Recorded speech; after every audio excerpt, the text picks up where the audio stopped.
You're listening to the Talking Headways Podcast Network. Talking Mondays. Keep moving on. Keep moving on. Talking Mondays. Keep moving on. Keep moving on.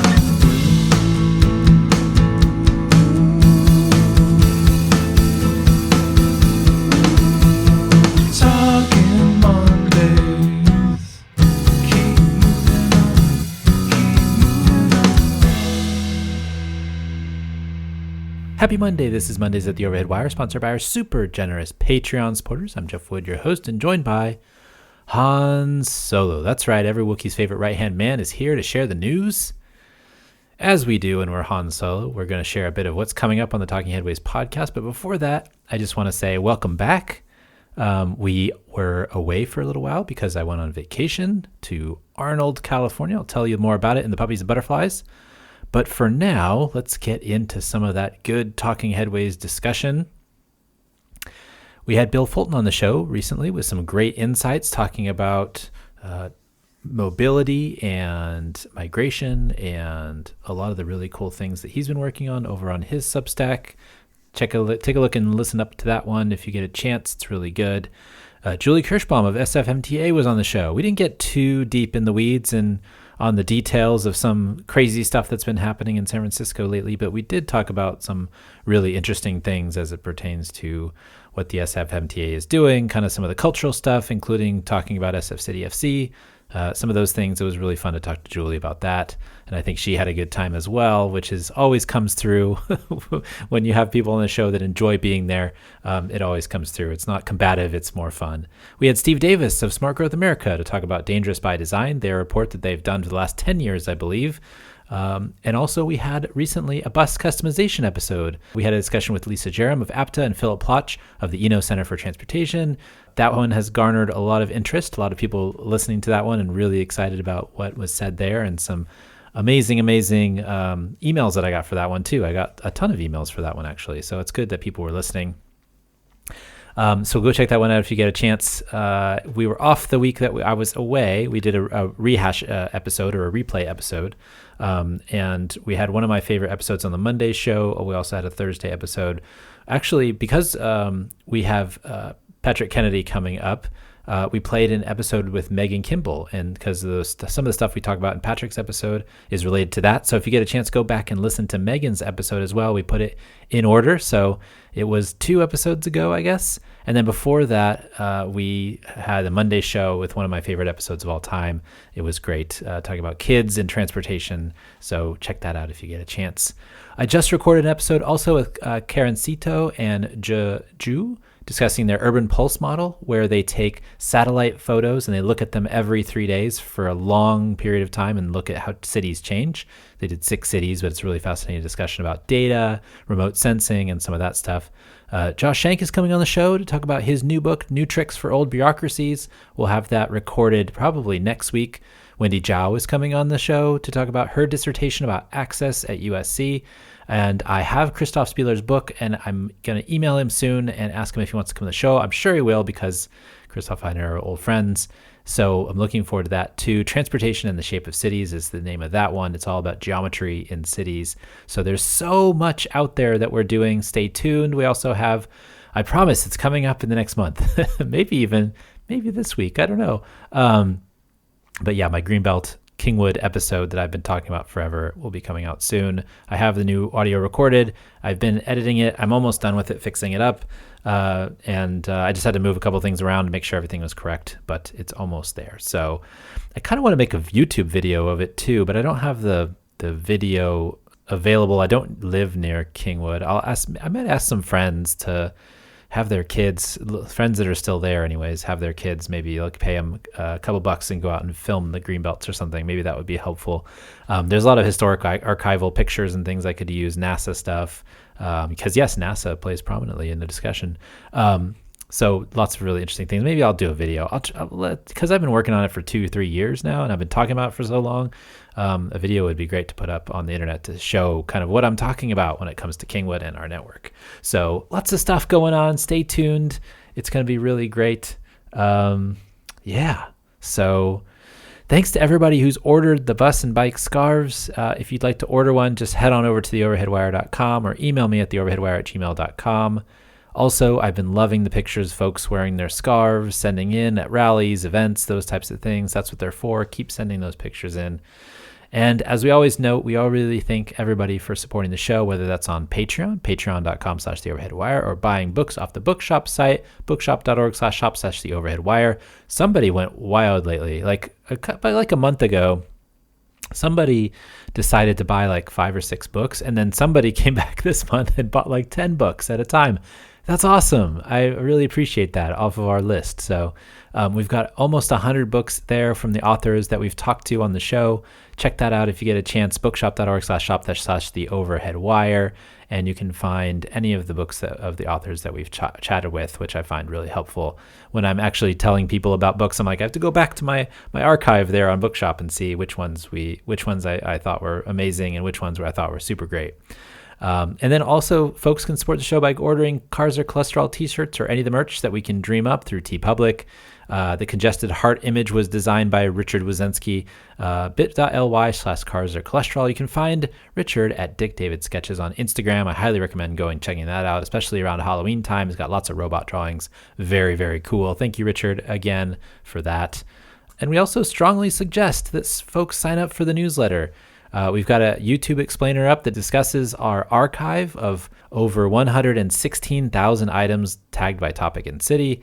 You can go there. And also, if you're a Patreon supporter at just a $1 a month level, you can get the show free of outside ads. You'll still get this ad, but you won't get any ads from car companies or Amazon or the Fruity Tooty, whatever ice cream shop that might be advertising that week.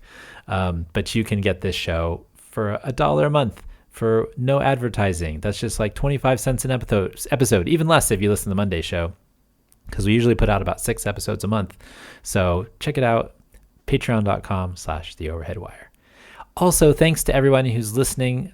And now let's get to the show that you're waiting for. Okay, this is episode 196. We're live and in session. Again, before we get to the show, I want to let folks know that they can get this podcast and Talking Headways wherever you find your podcasts, including iHeartRadio, Spotify, Overcast, Pocket Casts, and of course, Apple Podcasts. We are on this ride together. The Monday show and Talking Headways are on the same feed, so if you sign up for one, you get the other. And that's probably why you're here actually listening now, is because you signed up for the Talking Headways podcast a long time ago, and then you get this random one with news, which is great. The news, this is what we're here for. This is what you all are here for. And since we were gone at the end of July, I'm going to kind of crunch in a couple more weeks of news as I did before. So there's a lot to cover. I won't be narrating or discussing each one as much, but hopefully they each kind of pique your interest and make you want to go read the article and go check out the information even further. And you can do that because we have all the links to each of these articles that we mentioned in our show notes. So go to the show notes or go to the overheadwire.com. We have the page for this podcast as well, where you can listen to the podcast if you don't have your podcatcher. If you just are looking for it, you can do it there. Also, streetsblog.libsyn.com, I think, is the website where you can find the archive of all of the shows we've ever posted, Mondays or Talking Headways that comes out on Thursday. So, yeah, so there's lots out there. There's lots of podcasts out there. I think it's over 800 now that you have access to, and so you can go check those out at some point. And I'm working on this as well. I'll transcribe all the podcasts, and then will be a searchable database of some sort. That's something that AI might actually be good for. I try not to use it generally to think for myself, but some of this categorization and wrote things that would never get done, like transcripts, for example. I have a transcript of every episode so far, probably since 2020-ish, and there's no way I would have done a transcript for every episode, given it's just me and Sophia mostly doing the editing for one episode a week. So that's something that it can do well that I wouldn't have done otherwise. And but I don't use it to think for myself. I don't use it to write things. I know some people like to do that, but I don't like to do that. I write all this stuff myself. So I find that really, really helpful because it stays in my brain then and I can talk about it better. Okay, let's get started. Here are the few stories that piqued our interest from the newsletter over the last few weeks. The newsletter, of course, is at theoverheadwire.com. You can find it, and I highly recommend signing up for it. These are articles that are the most clicked usually, and then I throw in extra ones that I think you might find interesting. But yeah, sign up for the newsletter. That's how we can actually support all this stuff. In addition to the advertising on the podcast and the Patreon, we have the subscription newsletter. So that's actually how we can keep this thing going and keep giving you the news. So first off, Recreation Superhighway Network. The Committee for Sydney has released a report suggesting the Australian region could benefit from organizing networks of parks, greenways, waterways, and streets that promote recreation and active mobility. Existing greenways have been successful, but more places are needed close to where people live in order to allow them to benefit from better air and more opportunities for activity. This was by Matt Levinson in Committee for Sydney. So basically, they were putting together a network of greenways, and I think that's really cool. I think more cities should be doing this. So not just slow streets, but actually greenways where there's green spaces and maybe grass, and maybe they pull up some of the road and make it more like a bike path in the middle and make it local plants and things like that. It'd be amazing because it would cool down places, especially in the hot summer months, and it would be great for people to recreate along those corridors. We have all these connections in cities, and usually there's plenty of space for a few that are only for active transportation. Beauty over billboards. Grenoble, France has been fighting visual pollution since 2014 when the city didn't renew a contract with an advertising company.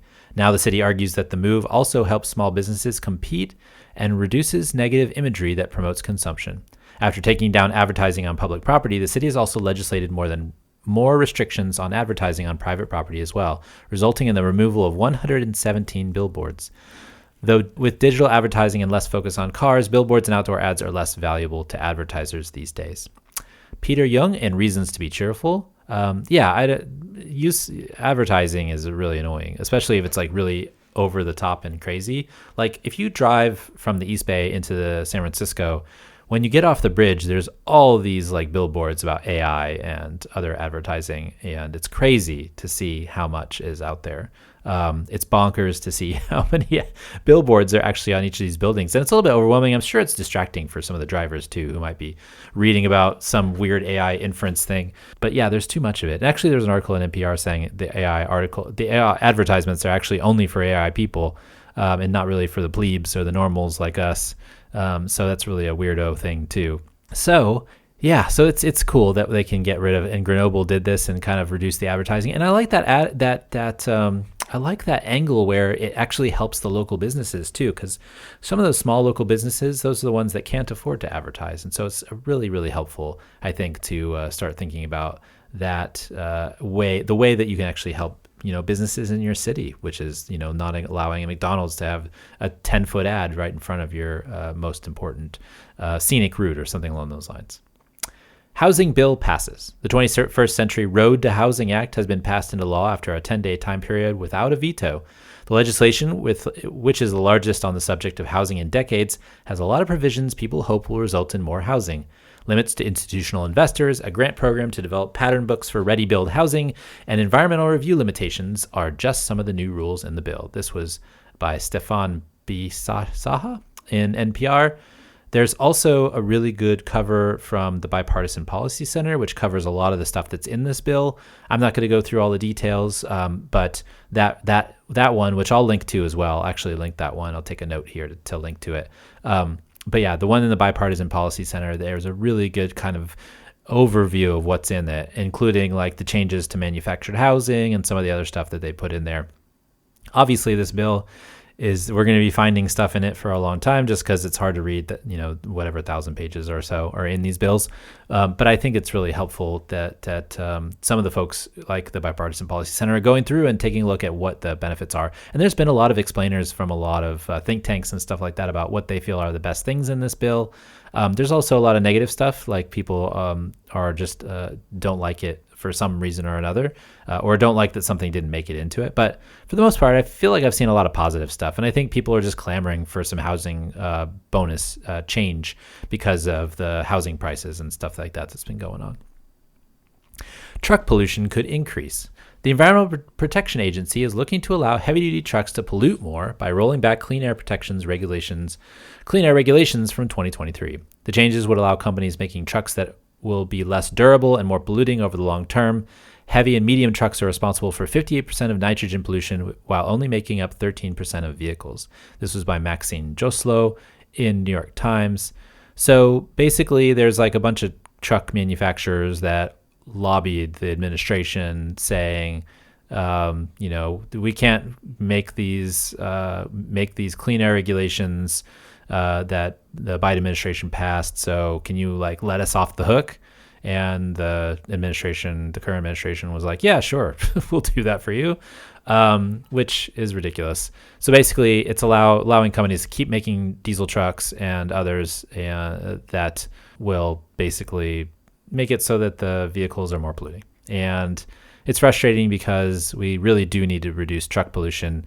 As it mentions in my summary, it says 58% of nitrogen pollution comes from 13% of vehicles, and those are heavy, medium vehicles, heavy trucks. So we really could do a lot more to make those cleaner. And it doesn't necessarily even mean electrification. I mean, engineers know how to do it. It's just like figuring out how to put it together so that can be manufactured. And I always think about this. I wonder, like, if we would have started thinking, and we started thinking about batteries a long time ago, but there's a lot of battery vehicles in the turn of from the 19th to the 20th century. What if we were working on batteries instead of like internal combustion engines the whole time? Like, where would we be in terms of technology? I'm sure technology is more advanced now in terms of some of the stuff that we can do with, chips, microchips, and advanced manufacturing and those types of things. But we probably could have done something novel, and the scientists would have been really, really rewarded. And we have lithium-ion batteries and stuff that's come out for consumer goods, not the big ones. But I think we could have done something in that time period, and so I think we wasted a lot of time. That's just my thought about it, anyways. Okay, making the case for a revolving housing fund. Maryland's housing goals are big, and the state has mostly used federal low-income housing tax credits to invest in the sector. But to go even further in supporting housing production for different income levels, Montgomery County has shown the way with its revolving loan fund, which gives developers more certainty and the county reinvestable revenue over the long term. Maryland can do the same with a $250 million fund that builds more housing while seeding future needs. This was by Zachary Marks and Tom Cole in Maryland Matters. This was a very popular item. Basically, Montgomery County has this revolving loan fund that's been really popular to discuss in housing circles. And basically what they've done is capitalize a fund that can help developers build faster. They don't have to wait for the banks or anybody else to start building. And they get some of the profits. And so the developer does what they do. And then instead of a bank that was loaning the loan getting the profit and the percentages off that, the city does. And so what they do, instead of taking profits, they make some of the units low income. And then now also they're generating revenue. If it's housing units for sale or if it's housing units for rent, they'll be able to take some of that revenue that comes back from the construction, the development, after the developer did their part, and then they can use it on something else. So they build a building, the money comes back, and then they can use the profits and all the benefits from that, and then build another building, and then use the profits and the benefits from that, and then you build another building. So it kind of builds on itself, and so that's why they call it a revolving fund, because the money keeps on coming back and to be used otherwise, and then you make profits off of it in one way or another. And so the state gets the profit instead of the bank or the developer who is helping. They're doing a certain part of it, but they're not necessarily getting the most profits out of it, because the funder, which is the state or the county for that matter, would be getting that. So really fascinating way of thinking about this. I think a lot of folks are looking at this in different cities and states as a way to actually bolster affordable housing while creating regular housing units as well. It's not just affordable and it's not just public housing, but it's actually affordable units plus market rate housing, and it creates a greater housing supply overall. Japan's heritage houses, kominka, or Japanese folk houses built using traditional methods, are becoming vacant at a fast pace due to population decline. Many of them are disappearing each year as young people can build homes they like for similar prices. To save these homes, people and companies have been deconstructing them and sending the materials, sometimes beams that can be 200 years old, to the United States for use in building projects. This was by Tim Hornvack in New York Times. Yeah, so these traditional Japanese buildings, they're built with wood and using traditional building methods, which usually means no nails. They're usually linked together through notches and stuff in the wood. So they're deconstructed and then they're reconstructed. And a lot of them are in good shape. A lot of them are in bad shape, but they take the ones that are in good shape. There's a lot of houses that are disappearing in Japan because of the population decline, especially in rural areas. And so there's a lot of these houses that are available for folks. And the locals and the young people don't like them as much. Some of them are a little drafty. Some of them don't have the modern, modern accoutrement that you might expect. And so, I guess you could add them in later, but people really like the aesthetics of them. They could take them and use them for something else. So the wood can be reused in this way. That's really interesting. It reminds me of this book I read a number of years ago by Michael Pollan, and it was actually before Omnivore's Dilemma, before he started really talking about food too much. He wrote this book called A Place of My Own, where he was writing and thinking about writing in his backyard. And I think this is when he lived in the Northeast. I think he lives in Berkeley now. But I got this book from my friend Dina, and he was basically writing about traditional building methods and building things that last a long time and building them with notches and pegs and ways that didn't use the balloon construction method. And it was really fascinating discussion about how you build something, or how you and a community could build something, and they built it together. And I found that really fascinating, thinking about the way that structures are built and stuff. So even before he started talking about food, he was talking about building, and he built a little backyard cottage for himself to write. And I don't know how much of the other books that he's written was written in that spot, but it was really fascinating to read about his process, building this little tiny outbuilding in the back where he could have all of his library and do his writing work. So it reminded me of that when I was looking at this article from the New York Times about Kominka. Next up, street layouts impact housing numbers. One of the missed elements of the housing production discussion is how street network hierarchies and network designs determine what housing can be built where. Housing permissions are important, but filtered through subdivision development standards, they can be limited by roads that reduce the amount of housing development potential currently and in the future. This is by Nama Blunder and Planetizen. When we're talking about housing production and housing numbers and the design of housing, one of the things that really does impact it is subdivision standards and the size of roads and how much the fire department wants you to build a road and what size. And so if you can build smaller roads, if you can build more narrow roads, if you can get them in a certain, certain format, it actually allows you to build more housing. And so the lots are different size. The lots can handle more units, and then it actually structures things better. And this is something that I talk about in the Kingwood episode that I have coming up, is basically there's a way to do things where you can actually, if you think about regional planning or subdivision planning before you actually build a lot of the sprawl, you could have networks of bike paths. You could have transportation policy that allows people to bike around better.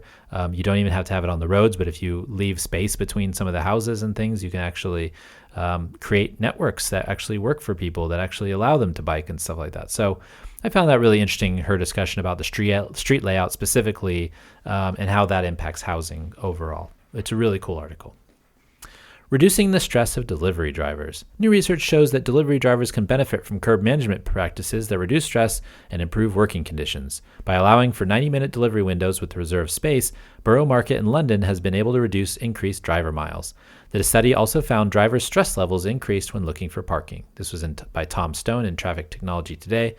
So the study was really fascinating. They actually, put like heart rate monitors and stress monitors on drivers as they were trying to make deliveries. And what they found was it wasn't like the deliveries that made people stressed out in terms of the drivers stressed out. It was actually looking for parking that caused the stress. And so they were stressed out looking for a place to park, worried about blocking other cars, getting honked at, I'm sure. And that was a really interesting finding to me. Something to be thinking about when we're designing our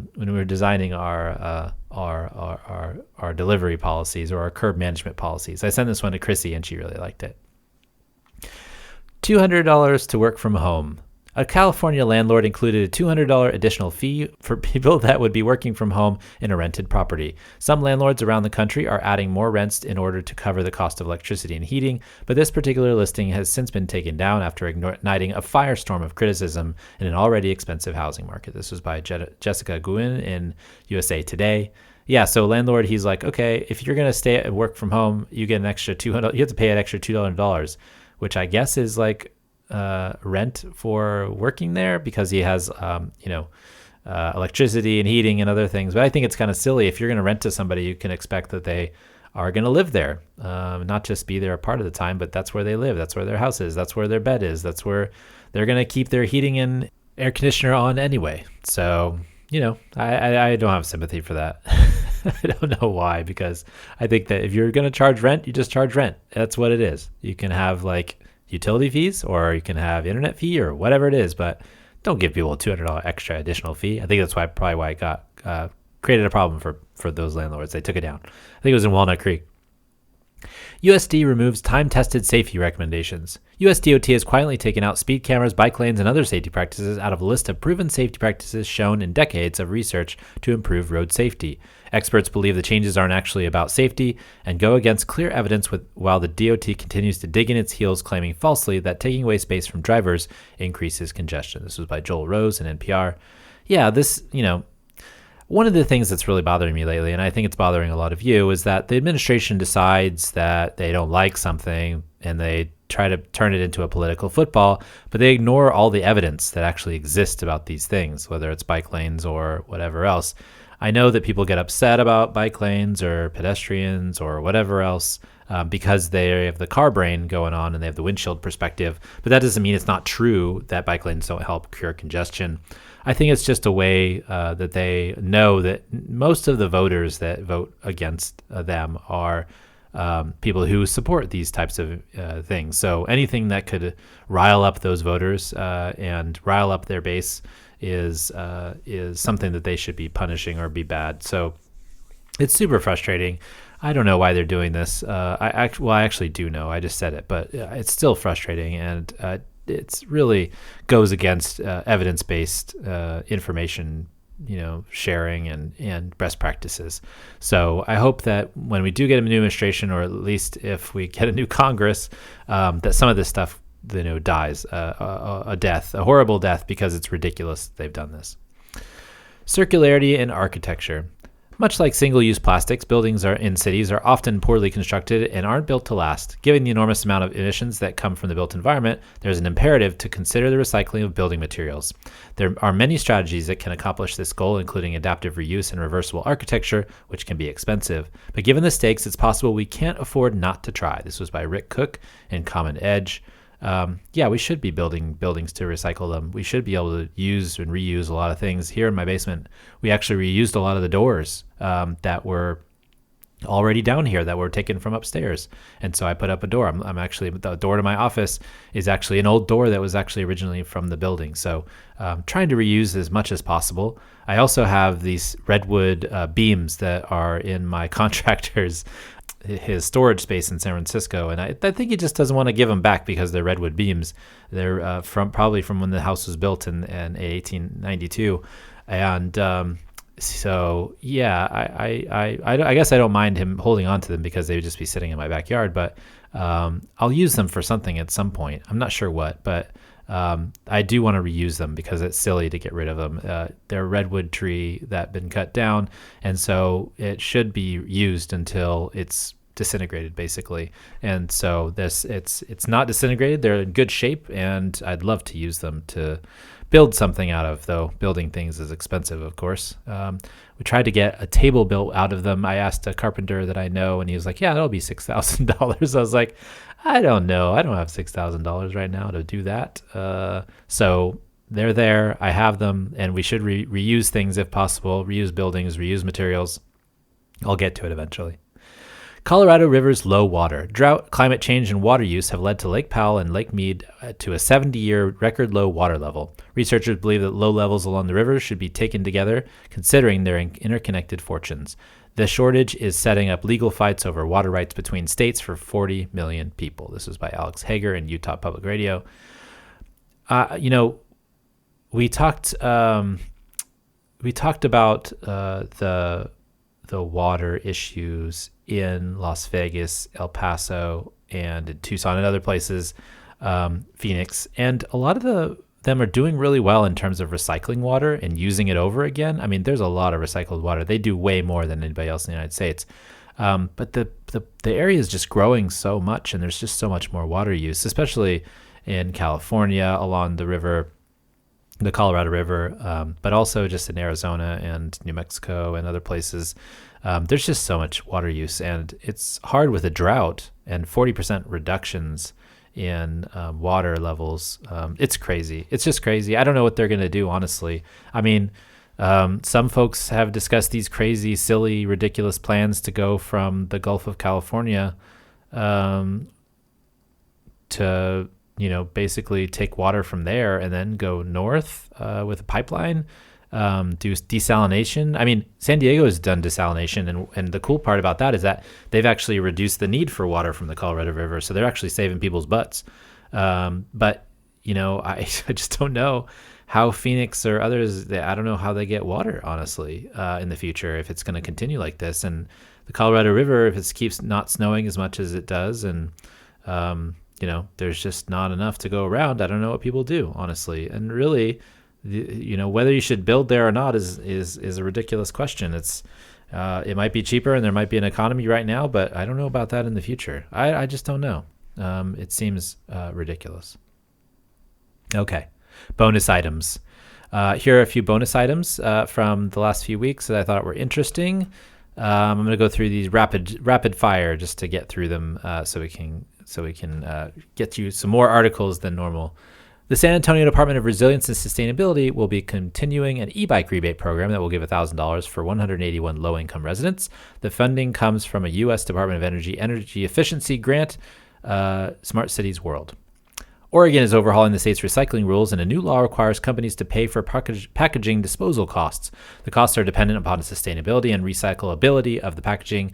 The state, however, has quickly been sued by industry groups saying the rules interfere with interstate commerce as fears rise about the rules being implemented in other states. I don't know. I think it should be implemented in other states. If it can be recycled, then maybe we should pay for it and then recycle them and then use them over again.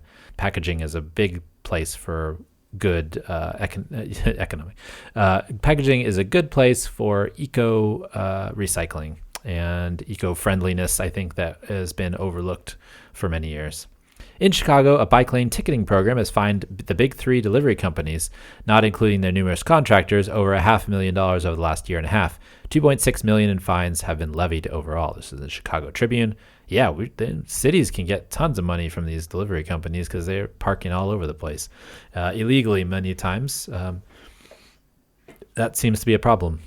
Former senior advisor to the U.S. Treasury, Anisha Stephen, writes that the reason people's rents are going up is that Wall Street is depending on it. Much of the economy is based on future earnings expectations, and this is no different with property values and rents that drive how much banks can lend for buildings bought by institutional investors.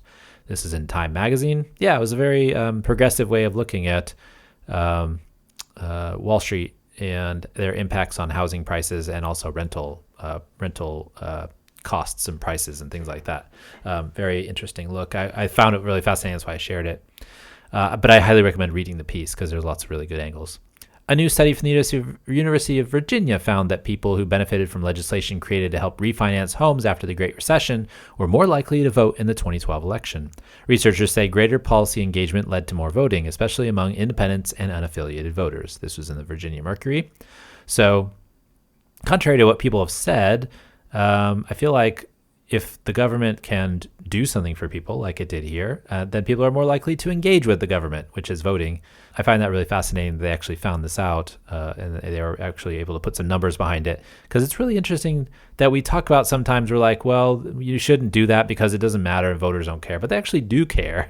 If something benefits them, they'll notice. They pay attention to these things. And so the whole point of government is to actually do something good for everybody, at least organize things so that everybody has a fair shot. And so if they do something good and people vote, that's a positive thing. And we should be looking into doing more things like that help people get involved. Hungary and Poland have unveiled infrastructure investment schemes that will improve and modernize their passenger rail networks. Poland wants to build 4,700 kilometers of high-speed rail and conventional rail lines. And Hungary wants to update rail cars, which have an average age of 43 years, in addition to starting high-speed rail planning, seeing the investments as a strategy in economic competitiveness. This was in UA and Daily News Hungary. economic competitiveness. I feel like that's the thing about high-speed rail. It's really part of that overall plan. And as I've said many times on the show, and I feel like the interstate highway system and the investments in roads that we're making, there's just not the same bang for your buck that you used to get when you're building the initial system. Now, they're just so diminished in their economic return. I feel like there's actually a better investment, which is high-speed rail, to make because of the way that our urban agglomerations are and because of the way that we're connected through cities. So I'd make an argument, actually, that our car-oriented infrastructure is limiting us in terms of our growth. I think our car-oriented infrastructure is actually making housing prices go up because we're limited in how far and fast we can go. I think that connecting places with high-speed rail actually would extend the range of many cities and economic regions in a huge way that we've seen in other places around the world, in places like Europe and China. So I'd interesting to see how a cost-benefit analysis would be. And even in China, I mean, they've built 50,000 miles of high-speed rail. But now that they've built that 50,000 miles, they're started to see a diminishing return in terms of connections as well. I think they'll continue to build them because they see it in their best interest. But, from an economic perspective, like once you build the initial network, there might be diminishing returns over time, kind of like the interstate highway system. As federal funding dries up, fiscal reality is hitting American cities. Federal funding that never touched a local budget, like housing vouchers, will soon be a part of a mayor's problem, whether they like it or not. This is Urban Proxima. NHTSA is allowing robotaxi company Zoox, owned by Amazon, to deploy 2,500 of their purpose-built vehicles over the next 2 years. The vehicles are currently roaming San Francisco and will soon be taking up more space. And then finally, Flock's AI automated license plate readers misread plates 70% of the time in Roseville, California, after a human review of the data. This could increase the potential for mistaken identity and cause headaches for local enforcement. This was in CNET. Flock also, there was a report in 404 Media, I think today or yesterday or the last week, stating that they were trying to make a deal with Uber and Lyft to take some of their cameras and make it so they can use those as surveillance tools as well. I don't like the surveillance stuff going on, especially with Flock. I think I saw David King, friend of the show, on Blue Sky, ask why data centers and Flock are getting people all riled up, whereas your data privacy from previous, like all your phone data and stuff, didn't. And I think it's because it's visible. You can see the cameras, you can see the data centers, you can see them going up. And I think that's the difference in people's minds. Data on your phone, it's kind of ephemeral. It doesn't really, you don't see it really. But this is real and this is physical, and so people can see it and it's tangible to them. And I think that's the difference. Okay, this week and every week, I want to thank our generous Patreon supporters. You guys are awesome. You keep the show going by listening and supporting each month. This show and Talking Headways really wouldn't be here without it, so thank you very much. And you can support the show by going to patreon.com/theoverheadwire. $2 a month will get you some stickers and a handwritten note. $10 a month will get you one of our scarves. $1 a month will get you the show without ads. So I really appreciate that. We really appreciate those who have supported at the $10 above level: Andrew, Ben, Derek, Gabriel, Glenn, Greg, James, Jeremy, Jim, Joseph, Catherine, Mal, Marcus, Matthew, Mike, Nicholas, Abraham, Oliver, Steve, Abby, Matthew, Sylvia, and recently added Andrew A. We called this the Dallas tier. I might change the tier names. Not that Dallas is a bad place. Patrick Kennedy, who's coming on the show soon, is from Dallas, but we've been doing this for 13 years, and our city understanding has evolved, and so maybe it's time to change the city names, or at least the tier levels. Yeah. So if you want to support us at the $10 level, get your name on that list. Patreon.com/theoverheadwire. Okay. Also, I wanted to mention that we did produce an audiobook version of Raymond Unwin's 1909 classic, Town Planning and Practice. If you want to get your hands on one, go to raymondunwin.com. And listener questions and comments. If you have any comments or questions, feel free to tweet us or comment on any of the social sites where the podcast appears. Feel free to shoot us over the messages at theoverheadwire@gmail.com. Gotten lots of great messages lately about the podcasts. Gotten lots of great messages, off the record messages too. So if you have an off the record message you want to send, you don't want it to be read out, that's great. Send it to me.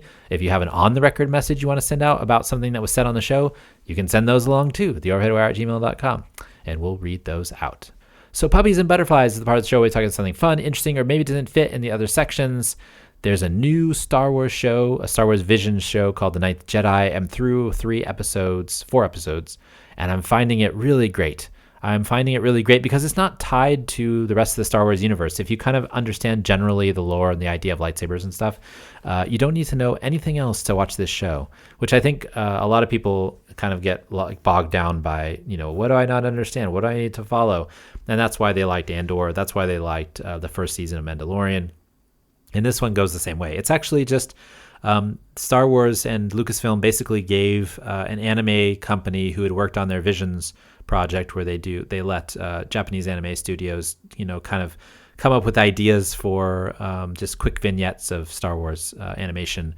And then this one, they let them do a complete show because people liked it so much. So there's a whole story behind it. And so now they're going through, and it kind of reminds me a little bit, it's Star Wars, but it reminds me a little bit of like some like Robotech, or maybe like some of that stuff, maybe like a little Voltron-ish. There's lots of cool stuff in it, and I really like it. And the city aspect, there's always cool city designs and stuff. I really like that part too, obviously, because there's really cool stuff. So, and then also I was on vacation at the end of last month. I went to Arnold with my family. It was super fun. We got away from things. It was nice to go and see gold mining country, pan for gold, saw an old Western town. That was Columbia, California. Got to ride on a stagecoach. And I will tell you that the horses there are well taken care of. They only have to work twice a week, and then the rest of the time they have off. And so it was good to hear about how they are treated and everything, in addition to riding, having them take us places. It was really cool to have that ride. Also, I'm just driving around driving around California. I just love California. It's such a big and wonderful and diverse state in terms of the landscapes and things like that. We drove on Highway 49 a lot. I got to go to a place basically in the mountains that I hadn't been before. And I've been a lot of places in California. I've lived here a lot of my life, but there's still lots of places I haven't been. Arnold was great. It's near Big Tree State Park, which is a place where giant sequoias are still available for viewing. We went swimming a number of times, which was great. I went to visit family members and got to hang out with family and eat good food, and just got a break. And I feel like the last week in July, typically we just have a really good week with my family, and we've been doing it since the pandemic, and I just really love it. So explore California if you get a chance. Even if you're not from California, if you want to go, and it is a car-oriented trip, you gotta drive there. It's not really transit-oriented in those places, but it's definitely worth some of the views and some of the just like the back roads and stuff like that. Really cool stuff. Really great time and really relaxing and rejuvenating, to be honest. So we're back in the saddle now. We're doing the Monday shows and all that, and looking forward to sharing more with you over the next few months. All right. Well, you can find me on Blue Sky, Mastodon, LinkedIn, Instagram, sometimes Threads, Substack, YouTube, and of course on my website at The Overhead Wire, and in your inbox every morning if you sign up for the newsletter. And then on Flickr, we are Transit Nerds.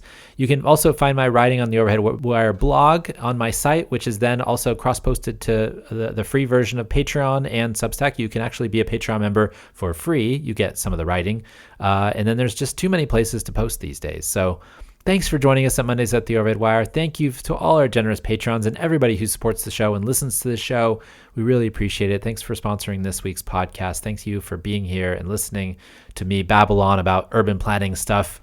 I love it. I hope you love it too. We'll see you next time. Talk